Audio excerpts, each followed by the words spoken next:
അസ്സലാമലൈക്കും. ഗസക്ക് വേണ്ടി അവസാനമായി നിങ്ങൾക്ക് എന്തെങ്കിലും ചെയ്യണമെന്നുണ്ടോ? കഠിന ഹൃദയരല്ലാത്ത വിശ്വാസികൾ മാത്രം തുടർന്ന് കേൾക്കുക.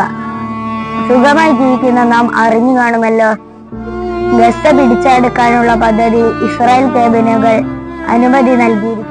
വാർത്തകളും നമ്മോട് പറഞ്ഞതിനപ്പുറം ഭീകരമാണ് അവിടുത്തെ അവസ്ഥ.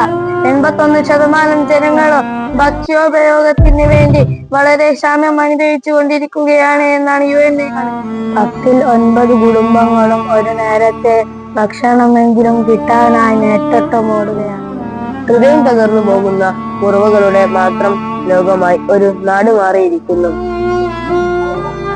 ഓർക്കുമ്പോൾ തന്നെ കണ്ണിൽ നനവ് പടരുന്നു. അവർക്ക് വേണ്ടി ഇനിയും റബ്ബിനോട് നമ്മൾ പ്രാർത്ഥിക്കേണ്ടതുണ്ട്. അതുകൊണ്ട് നാം ഗസ നിവാസികളുടെ ക്ഷേമത്തിനും സമാധാനം പുലരുന്നതിനും വേണ്ടി ഇന്ന് വെള്ളിയാഴ്ച ജുമയിൽ അവർക്ക് വേണ്ടി ആത്മാർത്ഥമായി പ്രാർത്ഥിക്കാം.